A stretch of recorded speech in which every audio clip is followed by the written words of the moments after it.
32편입니다. 시편 32편 8절부터 제가 읽겠습니다. 8절입니다.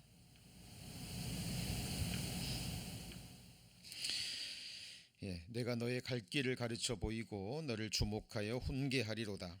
너희는 무지한 말이나 노새같이 되지 말지어다. 그것들은 자갈과 굴레로 단속하지 아니하면 너희에게 가까이 오지 아니하리로다. 악인에게는 많은 슬픔이 있으나 여호와를 신뢰하는 자에게는 인자하심이 두루리로다. 너희 의인들아 여호와를 기뻐하며 즐거워할지어다. 마음이 정직한 너희들아 다 즐거이 외칠지어다. 8절부터 11절까지 봉독해 드렸습니다. 지난 5월 19일이었죠. 시편 32편 전반부를 저희들 배웠습니다. 복 있는 자들이라는 주제로 말씀을 배웠죠. 그리고 이어지는 5월 26일부터 8주간에 걸쳐서 저희들 바이블 세미나를 가졌었고요. 그리고 이어지는 두 주는 세미나에 이어지는 특강으로 말씀을 배웠습니다. 이제 오늘 다시 수요 말씀 궤도로 돌아와서 시편 32편 후반부 말씀을 오늘 배우시겠습니다. 특별히 8절을 중심으로 내가 너의 갈 길을 가르쳐 보이고 라는 제목으로 함께 말씀의 은혜 나누고자 합니다. 이 시편 32편은 믿음의 승리자 다윗의 시편입니다. 다윗은 인생을 살아가면서 죄가 무엇인지, 죄의 그 끔찍한 결과가 무엇인지, 죄가 사람을 어떻게 억누르고 사람을 피폐하게 하는지, 머리가 아닙니다. 이론이 아니라 다윗은 삶으로 깨달은 사람입니다. 거기 3절 4절에 보시면 죄 문제가 인간을 얼마나 괴롭게 하고 인간의 심령을 압박하는지 그 내용이 기록되어 있죠. 32장 3절에 보시면 내가 토설치 아니할 때 종일 신음함으로 내 뼈가 쇠하였도다. 자기 죄를 깨닫지 못하고 또 하나님 앞에 자백하고 회개하지 않을 때 다윗의 심령이 어떠했는지, 그리고 4절에 보면 주의 손이 주야로 나를 뭐한다라고 표현되어 있죠. 누르시오니라고 표현되어 있습니다. 여러분, 하나님의 손이, 전능자의 손이 다윗의 영혼을 주야로 누를 때, 다윗의 인생을 주야로 누를 때 얼마나 그 압박이, 고통이 심했을까요? 이것은 하나님이 다윗을 미워해서가 아니고 다윗을 참으로 사랑하셨기 때문에, 그리고 하나님만이 죄가 무엇인지 아시고 죄가 인생에게 가져다주는 그 끔찍한 결과가 무엇인지 하나님은 아시거든요. 하나님은 다윗에게 반드시 죄가 무엇인지 깨닫게 하시고 죄의 결과를 체험케 하시고, 그래서 중심으로부터, 죄로부터 영원히 돌아서게 만드는 그 역사를 하나님은 다윗의 생애 가운데 그 일을 행하셨습니다.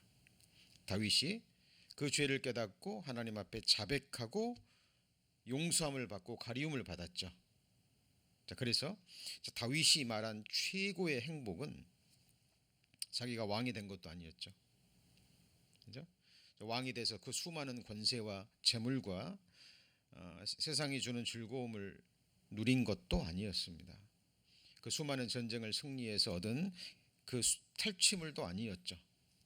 그죠? 백성들이 자기를 존경하고 사랑하는 그 모든 것도 다윗의 행복에 속하지 않았습니다. 다윗이 말한 진정한 행복은 뭐였습니까?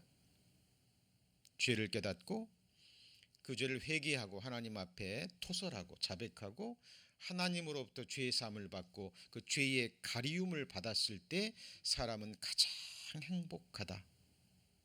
죄의 문제로부터 해방이 되었을 때 사람은 가장 행복하다라는 것을 선언하고 있는 거죠. 다윗의 이 시편을 로마서 4장에 사도 바울이 인용해서 복 있는 사람이 어떤 사람인지 다시 한번 기록하고 있죠. 자, 우리는 지난 시간에 5월 16일입니다. 그때 그 부분을 배웠습니다. 그리고 이제 후반부는 이제 죄를 깨닫고 회개하고 죄의 가리움을 받은 사람들에게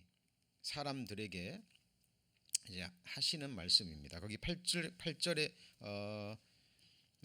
보시면 내가 너의 갈 길을 가르쳐 보이고 너를 주목하여 홍계하리라 그랬죠. 자, 1차적으로는 왕인 다윗이 지금 백성에게 하는 교훈이라고 보시면 됩니다. 그건 1차적인 거죠. 자, 그런데 이것은 궁극적으로는 하나님이 참으로 죄 사함을 받은 다윗처럼 죄 사함을 받고 하나님의 자녀가 된 하나님의 백성이 된 사람들에게 하시는 말씀이라고 보시면 됩니다. 다윗은 삶으로 깨닫고 각 사람이 걸어가야 될 인생길에 대해서 지금 백성들에게 교훈하고 있죠. 그 길은 바로 죄를 깨닫고 하나님께로 돌아가서 죄 사함을 받고 하나님과 올바른 관계를 맺는 길입니다. 그런데 이거는 궁극적으로는 하나님이 죄 사함 받은 하나님의 백성들에게 하시는 말씀이라고 보시면 됩니다. 다윗이 어떻게 자기 백성들의 각 사람에게 걸어가야 될 인생길을 가르쳐주고 그 인생이 그 바른 길을 걸어가고 있는지 주목하여 홍기할 수 있습니까? 없죠. 하나님이 다윗의 입술을 통해서 지금 우리 마지막 시대를 살아가는 우리 그리스도인들 각각에게 하신 말씀이라고 생각하시면 됩니다. 그렇다면 하나님이 우리 각 사람을 위해서 예비해 놓으신 길, 하나님께서 우리에게 가르쳐 주시는 인생의 길은 어떤 길일까요?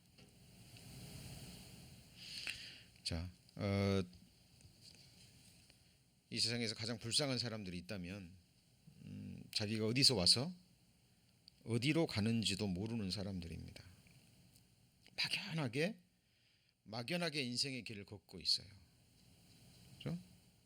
잠시 후에 자기 앞에 무엇이 펼쳐질지, 어떤 인생의 마지막 결과가 나올지 깊이 생각하지 않은 채 그냥 본성이 이끄는 대로 이 세상에서 배운 세상 지식만을 가지고 지금 인생의 길을 걷고 있습니다. 자, 우리 그리스도인들, 우리가 걸어가야 될 길을 알고 있는 그리스도인들의 눈으로 보면, 또 하나님의 눈으로 보면 가장 불쌍하고 어리석은 사람들이에요. 어떤 길은 사람의 보기에 바르나 필경, 무슨 길이라고 그랬죠? 사망의 길이라고 성경은 말씀하고 있습니다. 자, 그렇다면 우리가 오늘 다시 한번 하나님이 우리를 위해서 예비해 놓으신 길, 하나님이 우리를 위해서 가르쳐 주시는 그 복된 길을 살펴보겠는데요. 먼저 우리가 마음에 새겨져 있어야 될 말씀이 있습니다. 예레미야 10장 32절에 보면 예레미야가 그렇게 고백했죠. 내가 알거니와 인생의 길이 자기에게 있지 아니하니 걸음을 지도함이 걷는 자에게 있지 아니하다라고 말합니다. 지금 우리 인생길을 걷고 있죠. 근데 인생의 길이 누구한테 있지 않아요? 걷고 있는 자기에게 있지 않아요. 걸음을 지도함이 자기에게 있지 않는 거죠. 그럼 누가 우리의 인생길을 정할까요? 바로 우리를 지으신 하나님, 우리를 구원해 주신 주님만이 우리의 인생길을 지도하실 수 있고 또 알 수 있고 그 길로 인도하실 수 있는 유일한 분이라는 사실입니다. 그리고 하나님이 모든 사람의 인생길을 다 가르쳐 주시고 인도하시는 것이 아니에요. 하나님은 그러기를 원하시지만 어떤 인생들은 하나님을 찾지도 않죠. 구하지도 않아요. 하나님 존재 자체를 인정하지도 않습니다. 그런 사람들에게는 하나님이 가르쳐 주시고 싶어도 가르쳐 줄 수 없는 거죠. 그래서 시편 25편 12절에 보면 여호와를 경외하는 자 누구냐?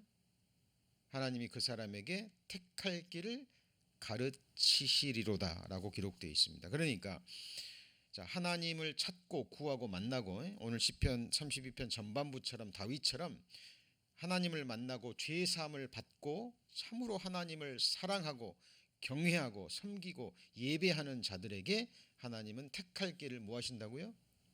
가르쳐 주시는 거예요. 당연한 이야기죠. 자, 그리고 하나님을 경외한다라는 것. 자, 이 말의 좀 구체적인 의미를 좀 살펴보자면요. 여기 시편 32편 붙잡아 놓으시고 잠언 23장 26절입니다. 잠언 23장 26절입니다.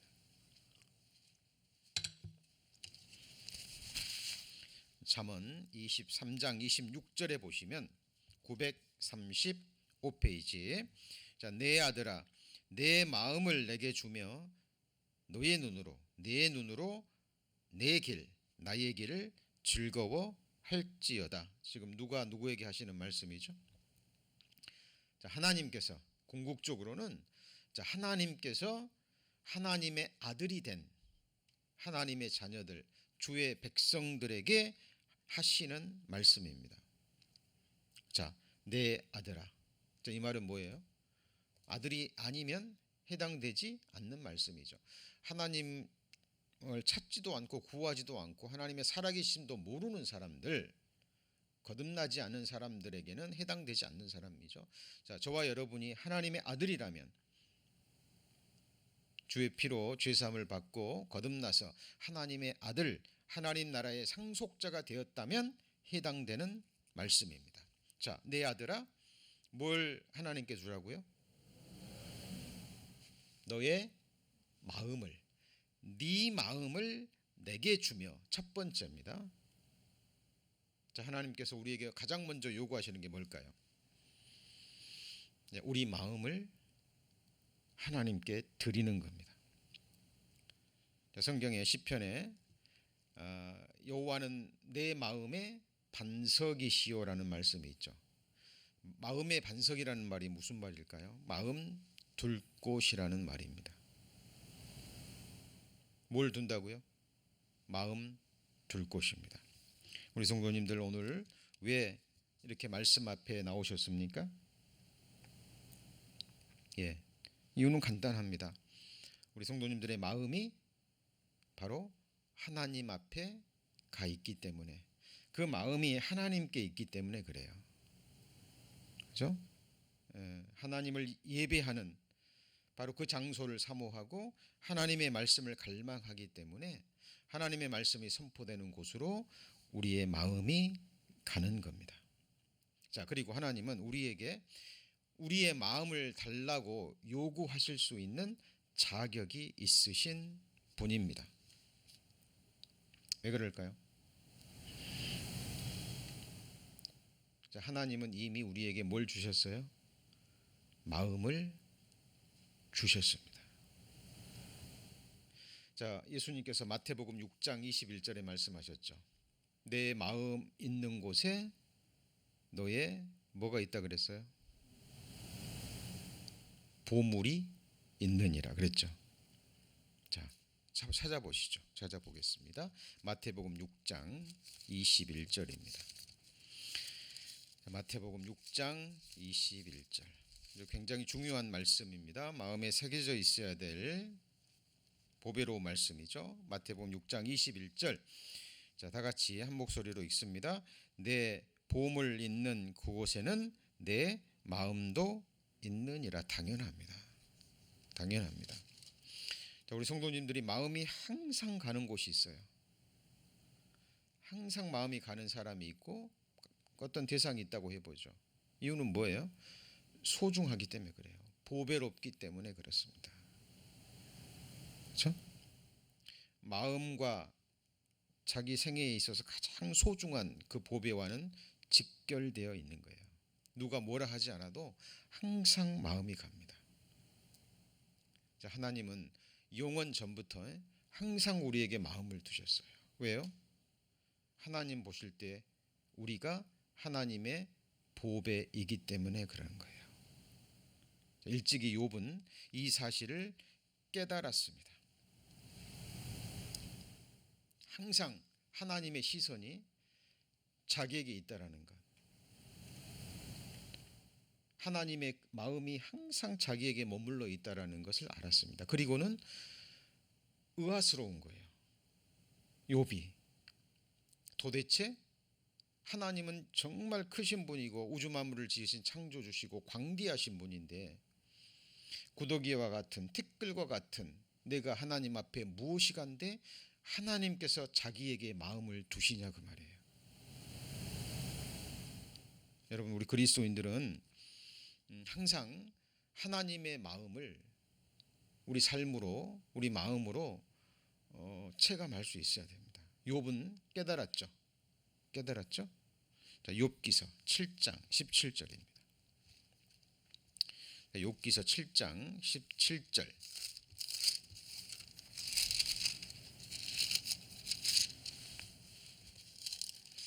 욥기서 7장 17절. 욥기서 7장 17절 767페이지입니다. 사람이 무엇이 간데 주께서 크게 여기사 그에게 뭘 두셨다고요? 마음을 두시고. 자, 그러면 하나님의 보배는 누군가요? 네, 사람입니다. 사람. 하나님의 형상대로 지음받은 사람. 여러분, 자녀를 둔 부모님들, 자녀를 계획하지도 않았고 직접 만들지도 않았고 뜻하지도 않았죠. 그죠? 예, 결혼하시기 전에는 내게 자식이 주어질지, 자식을 낳는다면 아들을 낳을지 딸을 낳을지 아무 생각이 없으셨죠. 그래도 무조건적인 마음과 사랑이 갑니다. 내가 짓지도 않았는데, 내가 계획하지도 않았는데, 근데 하나님은 영원 전에 마음속에서 계획하시고 품으시고 하나님의 형상대로 존귀하게 창조했어요. 네. 하나님의 보배는 누굴까요? 예, 사람이고 궁극적으로 말하면 누구예요? 납니다. 나. 이사야 선지자는 일찍이 이 사실을 깨닫고 이사야 49장 5절에 이렇게 기록하죠. 같이 보실까요? 여호와 보시기에 나는 존귀한 자라. 예, 얼마만큼 존귀합니까? 만국의 보배, 하나님의 보배되는 독생자 예수 그리스도를 십자가에 버리시기까지 그렇게 우리를 사랑하셨고 귀하게 보십니다. 이거는 이론이 아니죠. 이론이 아닙니다. 여러분, 사랑하는 사람들끼리는 거리가 문제가 되지 않아요. 맞죠? 자, 아무리 가까운 곳에 있어도 마음이 멀면 그 사람에게 가져요, 안 가져요? 안 가집니다. 근데 아무리 멀리 있어도 정말 사랑하는 사람이면, 내게 보배로운 사람이면 당연히 마음이 가고 마음이 가는 곳에 모든 것이 다 갑니다. 그렇죠? 우리 성도님들, 주님 피로 사신 교회를 사랑하십니까? 주님이 교회를 뭘로 사셨어요? 피로 사셨습니다. 이 건물을 산 게 아니라 우리 지금 교회에 대해서 배우셨잖아요. 구원받은 사람들이에요. 주께서 피로 사신 사람들이 교회입니다. 그래서 하나님의 보배는, 보배들이 모여 있는 곳이 뭘까요? 교회인 거예요. 자, 그래서 거듭난 하나님의 자녀들은 항상 마음이, 시선이 교회에 가 있는 겁니다. 그렇죠? 자, 기억하십시오. 우리가 인생의 길을 알기 전에 하나님이 누구에게 길을 가르쳐 주냐면 바로 하나님을 경외하는 자, 마음이 누구한테 있는 자요? 하나님께 있는 사람들입니다. 자, 이사야서에 심지가 견고한 자를 하나님이 평강의 평강으로 지키시리니 이런 말씀이 있죠. 이는 그가 주를 의뢰함이니이다. 그 심지가 견고하다라는 의미가 마음이 항상 하나님께 두는 자예요. 그렇죠?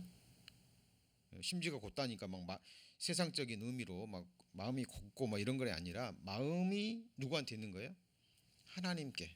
왜요? 하나님이 자기의 보배이기 때문에. 마음이 항상 하나님께만 두는 자들이죠. 그죠? 자, 그리고 이 세상에서 가장 패역한 사람들이 어떤 사람들이냐면 로마서 1장 28절에 나오잖아요. 사람들이 마음에 하나님 두기를 싫어하며, 이런 말씀이 있죠. 하나님이 그 마음을 상실한 대로 내어버려 합당치 못한 일을 하게 하였으니. 그리고 마음에 하나님 두기를 싫어하는 사람들이 짓는 죄가 무엇인지 계속 나열되어 있습니다. 로마서 1장에. 그죠? 그리고 하나님을 정면으로 대적하는 그 동성애 죄도 로마서 1장에 나와 있어요. 나열되어 있습니다. 어떤 사람들이 죄를 짓는다고요? 마음에 하나님 두기를 싫어하는 자들. 그렇죠? 마음에 하나님을 둔다는 의미는 뭘까요? 자, 살아계신 하나님, 그러나 지금 우리에게는 말씀으로 임하시죠. 그렇죠? 그래서 3000년 전에 시편 기자도 내가 주께 범죄치 아니하리하여 주의 말씀을 어디다 두어요? 내 마음에 두었나이다. 그렇게 고백하고 있습니다. 자, 다시 잠언 23장으로 돌아옵니다. 잠언 23장으로 돌아오십니다. 돌아가서 자, 잠언 23장 26절. 자, 내 아들아 내 마음을 내게 주며 그랬죠. 이게 먼저죠. 이게 없으면, 이것이 선행되지 않으면 두 번째 길은, 두 번째 말씀은 이루어지지 않는 거예요. 않는 겁니다. 그죠? 세상 사람들에게 하나님이 당신의 길을 인도하시고 가르쳐 주실 겁니다. 그러면 비웃습니다. 내 인생 내 것이지. 내 인생 내가 원하는 대로, 내가 선택하는 대로, 내가 바르다고 생각하는 길을 내가 가는 거지 누가 내 인생길을 가르쳐 주냐고. 그죠? 어떻게 보면 세상적인 눈으로 보면 똑똑한 것 같고 주체적인 것 같지만 그런 사람들이야말로 가장 피역한 사람들임을 성경은 말합니다. 하나님의 아들이 됐고 백성이 됐고 정말 하나님의 보배가 자신이고 자신의 보배가 하나님이기에 그 마음이 하나님께 가 있는 사람들, 그 사람들이 하나님이 자기를 위해서 예비해 놓으신 그 길을 바라보고 기뻐할 수 있습니다. 지금 우리 성도님들 인생길 걷고 있죠? 예.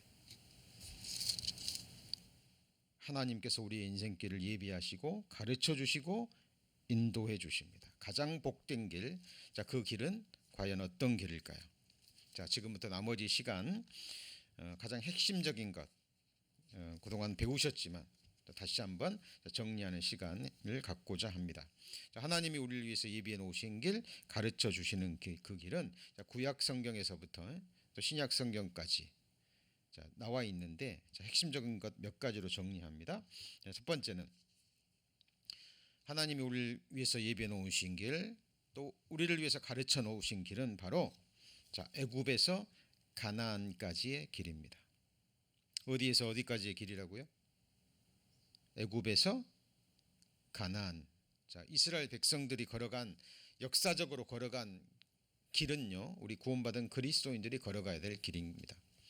자, 성경에서 애굽은 무엇을 얘기합니까? 세상을 의미합니다. 맞죠? 애굽의 바로는 누구를 의미할까요? 이 세상에 임금되는 사탄 마귀를 상징합니다. 자, 이스라엘 백성들이 애굽에서 바로의 권세 아래 있었죠. 짓밟혔잖아요. 종노릇하고 있었습니다. 그때 그 고통 중에 부르짖을 때 하나님이 누구를 보내시죠? 모세를 보내시죠. 그렇죠? 모세를 보내셔서 10가지 이적과 기적으로 또 마지막에 장자 죽는 재앙을 통해서 유월절 어린 양의 피를 통해서 이스라엘 백성들을 출애굽시키죠. 자, 마찬가지로 이 세상 권세 잡은 사탄 마귀의 노예가 돼서 본성이 이끄는 대로 살아가던 우리 죄인들을 하나님께서 우리를 이 세상 사탄 마귀로부터 구원해 주시기 위해서 누구를 보내셨죠? 예수 그리스도를 보내셔서 어린 양의 피로 우리를 해방시키셨죠. 바로 유월절 어린 양 예수 그리스도의 피를 통해서 우리를 죄에서 해방시켰습니다. 죄에서 해방됐다라는 것은 이 세상 애굽에서부터도 해방된 것을 건져내신 거예요. 이스라엘 백성들이 애굽에서 나와서 홍해를 통과하죠. 뭘 의미할까요? 침례를 의미합니다. 그죠? 자, 홍해를 건넌 이스라엘 백성들은 다시 애굽으로 돌아갈 수 없죠. 자, 예수님의 피로 죄로 해방함을 받고요. 거듭난 그리스도인들은 이제 세상에서 구별됐어요. 다시는 세상으로 돌아갈 수 없는 사람들입니다. 갈라디아서에 기록된 대로 우리 주 그리스도로 말미암아 세상이 나를 대하여 십자가에 못 박히고 내가 또한 세상을 대하여 그리하니라. 내가 그리스도와 함께 십자가에 못 박혔나니. 맞죠? 자, 우리는 이미 심례를 받은 자들이고 다시 말하면 주와 함께 죽은 자들입니다. 자, 이스라엘 백성들이 홍해 바다를 건너서 어디를 통과했죠? 광야를 지났죠. 광야에서 뭘 받았습니까? 연단을 받은 거예요.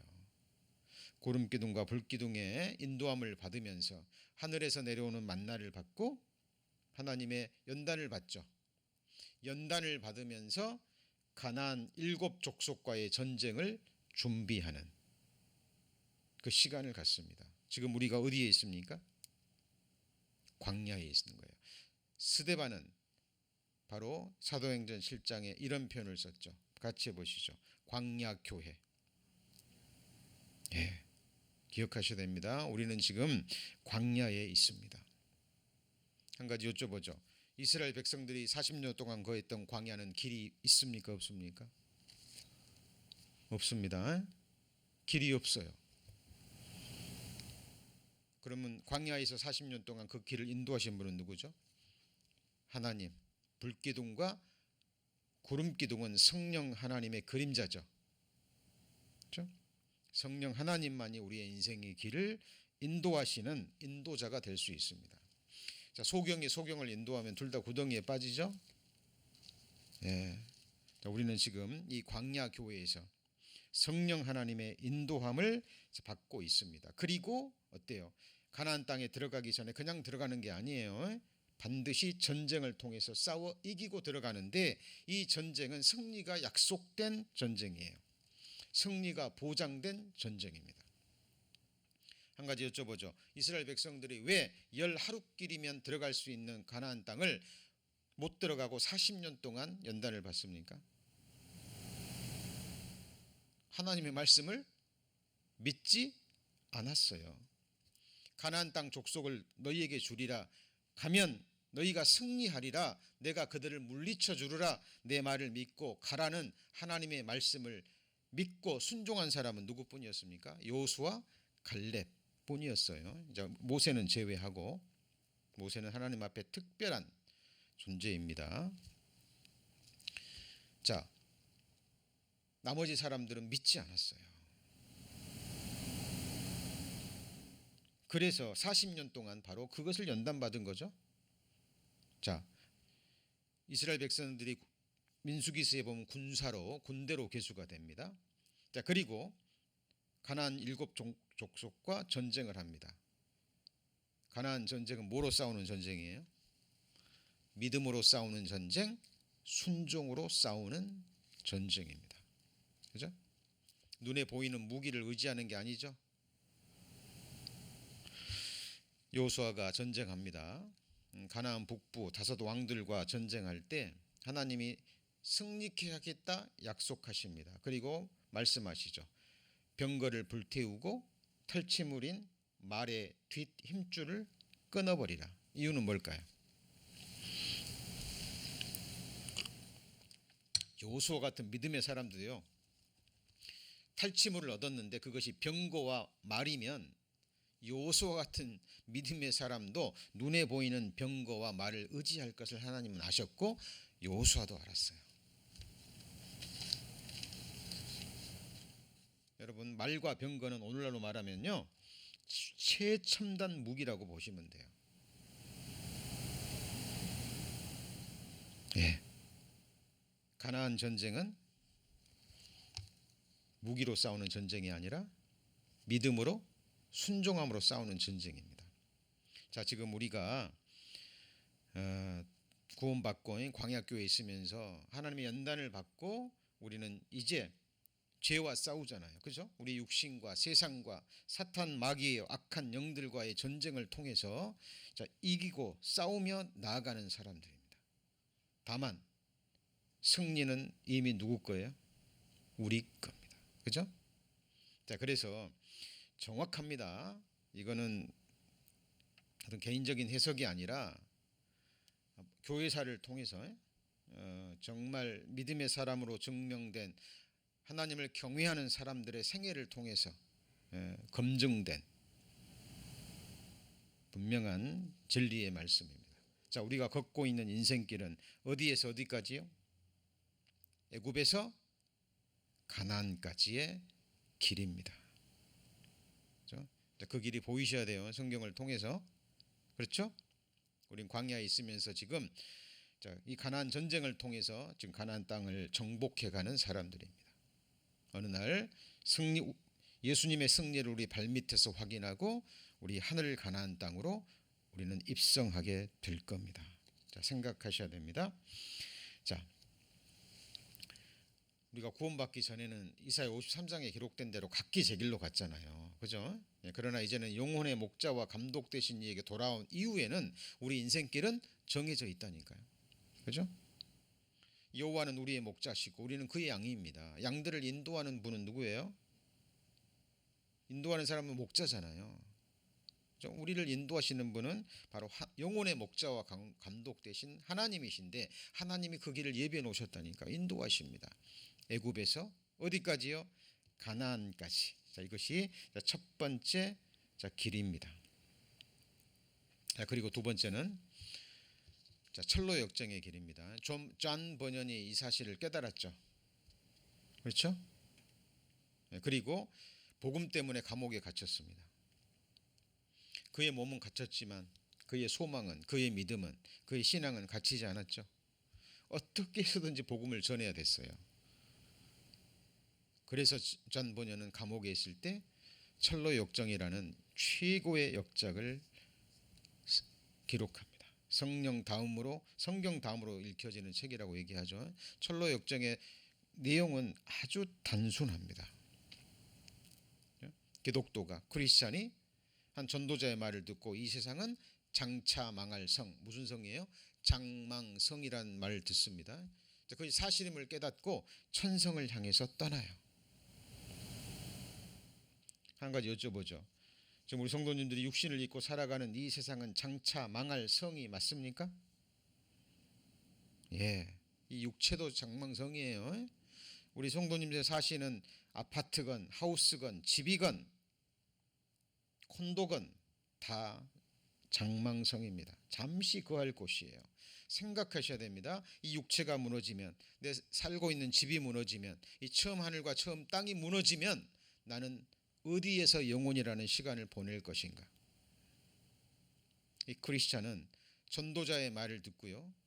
그게 사실이니까 영원히 무너지지 않을 천성을 향해서 떠나는 거예요.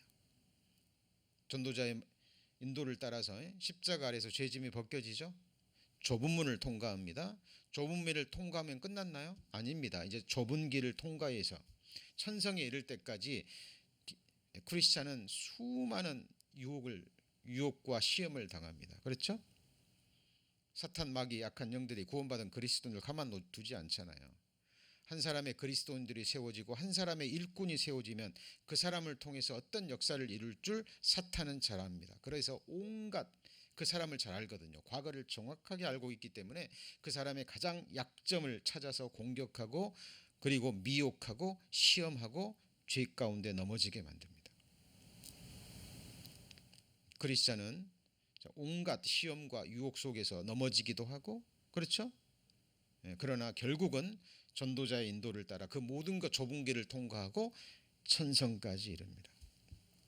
자, 우리 성도님들 지금 철로 역정의 길을 가고 있어요. 맞습니까? 예, 다른 말로 하면 순례자의 길이다 그 말이에요. 자, 하나님은 우리를 순례자요, 이 세상의 이방인이요 나그네라고 표현합니다. 저는 한때 해방신학에 심취했던 적이 있습니다. 제가 신학을 공부하게 된 계기이기도 해요. 성경을 잘못 배워서 잘못된 인도자를 만나서 그것이 가장 복된 길인 줄 알았어요. 그렇죠? 해방신학은 이 세상에서 압제받고 특히 인권 문제에 있어서 억압받는 사람들과 함께 고통받고 그들을 구원하기 위해서라면 총칼을 들어도 합당하다라는 신학입니다. 그럴듯하게 보이죠? 예. 그러나 그거는 사탄의 신학입니다. 하나님이 원하시는 것은 그 누구도 아닌 내가 죄로부터 돌아서는 거예요. 예. 그리고 이 세상을 구원하는 것이 아니라 이 세상 멸망할 세상 가운데 있는 한 영혼을 하나님의 말씀으로 구원함에 이르게 하는 바로 그 일입니다. 여러분, 예수님도 살아계셔 3년 반 동안 하나님이 역사하셨는데 12명의 제자와 몇 명의 제자만을 구원시켰을 뿐입니다. 하나님은 모든 사람이 구원받기를 원하지만 모든 사람이 구원받기를 원하지 않아요. 하나님은 모든 사람을 찾으시기를 원하지만 모든 사람이 하나님을 찾지 않습니다. 그죠? 어떤 한 인생이 잘못된 신학에 빠져서 이 세상을 구원한다고 하나님을 위해서 큰 일을 하겠다고 망상 중의 망상입니다. 잘못된 길이에요. 자, 우리가 걸어가는 인생의 길을, 신앙의 길은 하나님이 정해 놓으셨습니다. 우리 성경만을 따라가면 돼요. 자, 우리가 걸어가야 될 길, 무슨 길이라고요? 철로 역정의 길입니다. 그렇죠? 이 세상 장차 망할 성을 떠나서 전도자, 성령 하나님의 인도하심을 받고 좁은 문에서 죄의 짐을 벗고, 그죠? 죄의 짐을 벗었다면 죄와 싸우며 이제 좁은 길을 끝까지 걸어가는 거예요. 우리 앞에 천성문 앞에서 천성문이 열리고 그 안에 들어갈 때까지, 맞죠? 우리는 순례자의 길을 걷고 있습니다. 이 세상에 속한 사람들이 아니에요. 이방인입니다. 나그네예요. 기억하십시오. 자, 나그네는 목적이 있는 사람들입니다. 길을 가는데 아시죠? 방랑자는 목적이 없이 방황하는 사람들입니다. 자, 그리고 또 우리가 걷고 있는 우리의 길은요, 잠언 15장입니다. 잠언 15장 24절. 잠언 15장 24절입니다. 잠언 15장 24절. 자, 지혜로운 자는 위로 향한 무슨 길이에요? 생명길로 말미암아 그 아래에 있는 음부를 떠나게 되느니라 그랬죠? 자, 지혜로운 자는 위로 향한 무슨 길입니까? 생명길입니다. 여러분, 그리스도인들은 뒤를 돌아보는 자들이 아니죠. 뒤에 있는 것은 잊어버리고 어디를 바라봐야 돼요? 앞을 바라봐야 되고 위를 바라보셔야 됩니다. 네?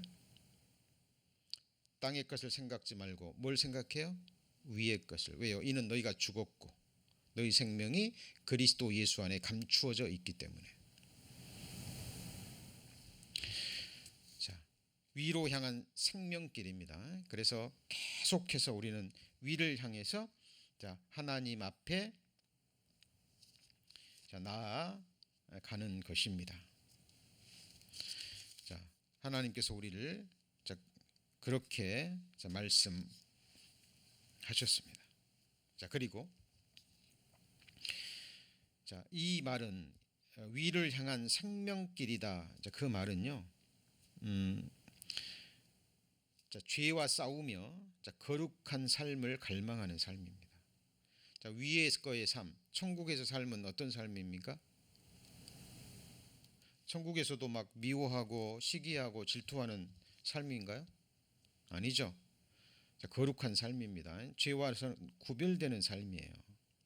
우리 이 땅에서부터 그 삶을 갈망하는 사람들입니다.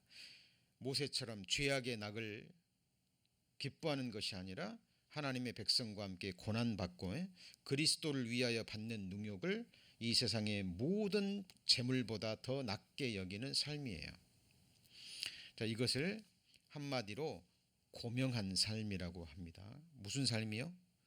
고명한 삶. 우리말로 그렇게 번역이 됐거든요. 이사야 32장 8절입니다. 이사야 32장 8절.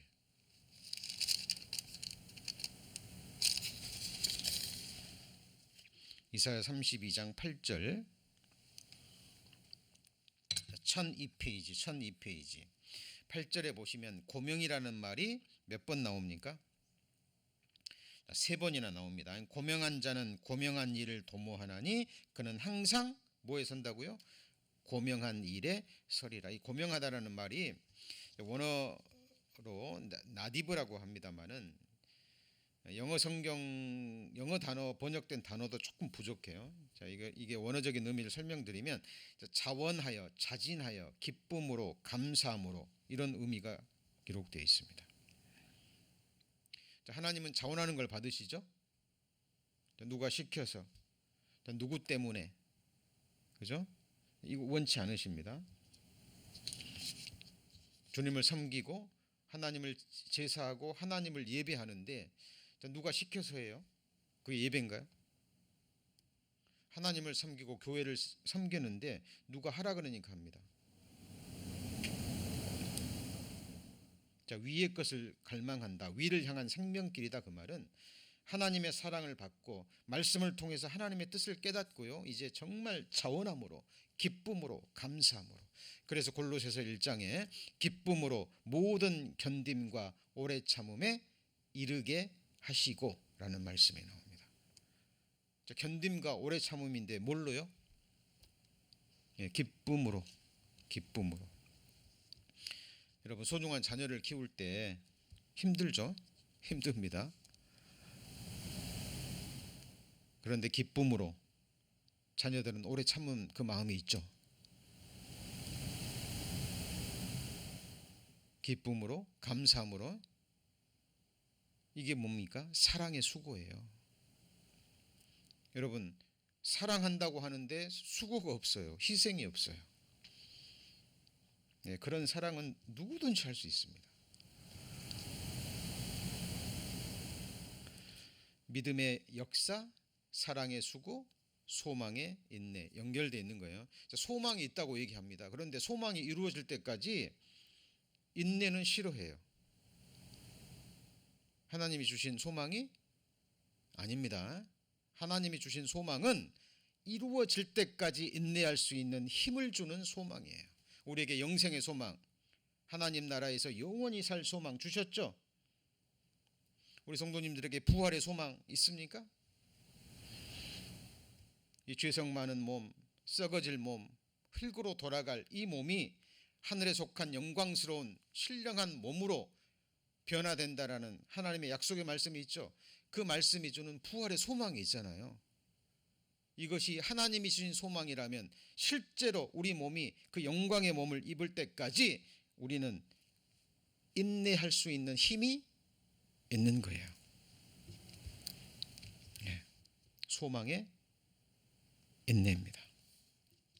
그래서 고명하다라는 것은 자, 하나님 보실 때 위를 향한 거룩한, 그죠? 그것도 누가 시켜서가 아니라 정말 자원하여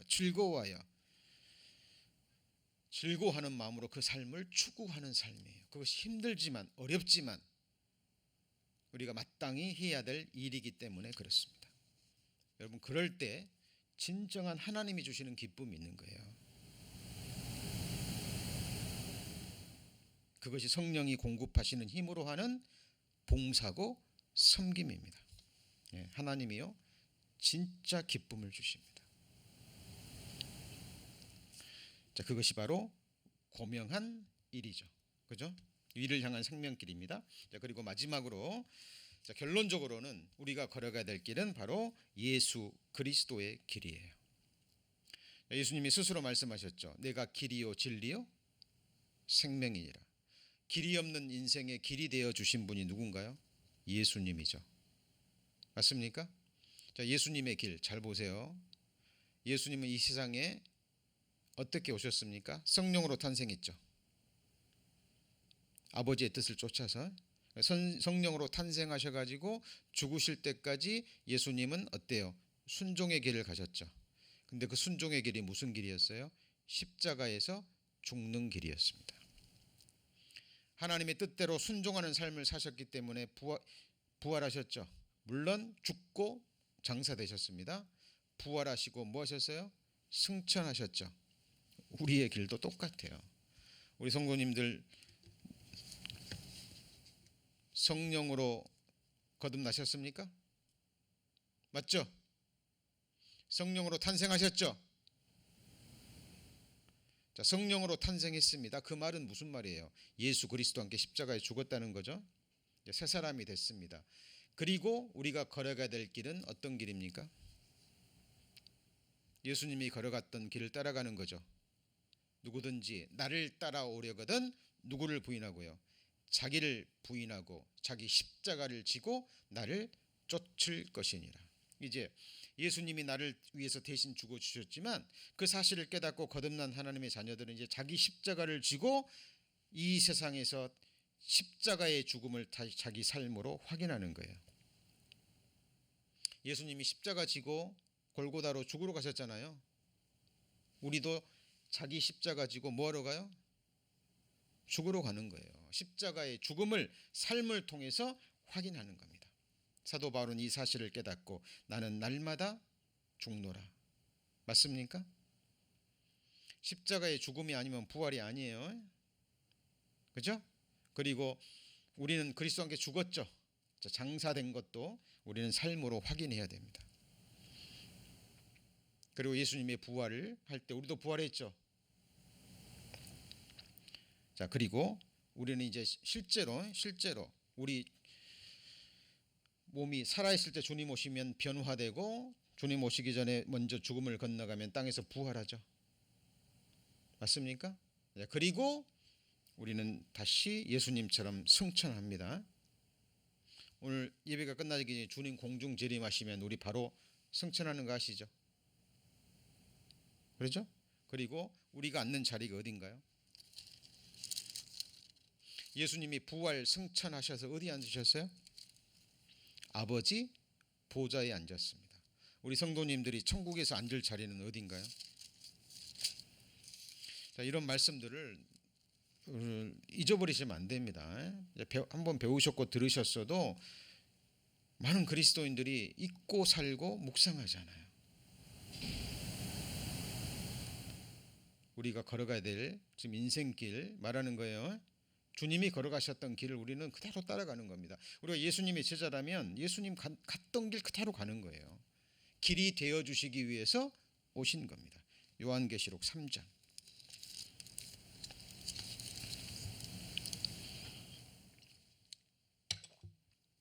요한계시록 3장 21절.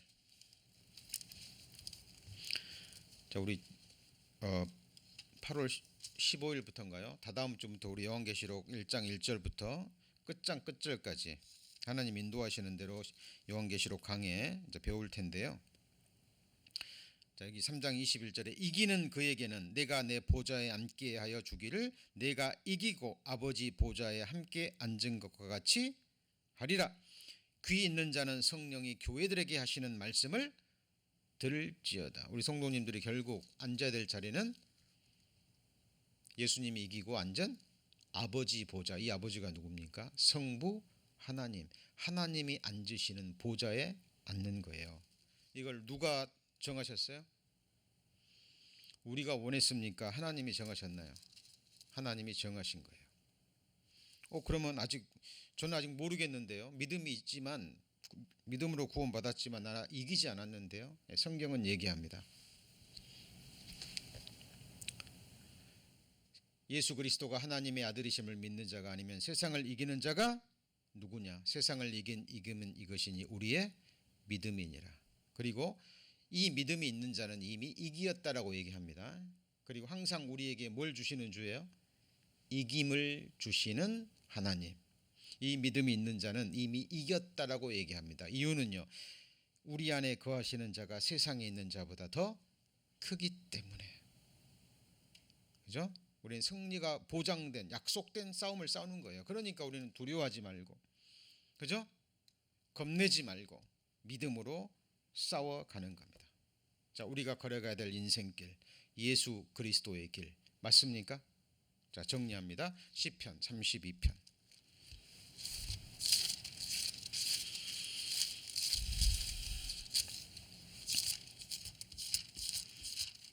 자, 시편 32편 8절. 자, 내가 너의 갈 길을 가르쳐 보이고 너를 주목하여 훈계하리로다. 마음에 정리되셨죠? 아무나 길을 가르쳐 주는 게 아니라 그랬죠. 자, 하나님의 아들이 되고 정말 하나님을 경외하고 하나님을 섬기는 자, 그 마음이 하나님께 가 있는 자, 그 자들을 하나님이 가르쳐 주시고 그 길을 가는지 주목하여 훈계합니다. 때로는 우리도 죄성이 있기 때문에 곁길로 가고 우리의 시선이 돌아갈 때 하나님의 지팡이와 막대기가 함께하죠. 맞죠? 거기 그 다음에 보시면 너희는 무지한 말이나 노새같이 되지 말라 그랬죠. 순순히 순종하에 따라가는 자녀들이 되셔야 되겠죠. 자, 그리고 11절에 너희 의인들아 여호와를 기뻐하며 즐거워할지어다. 마음이 정직한 너희들아 다 즐거이 외칠지어다.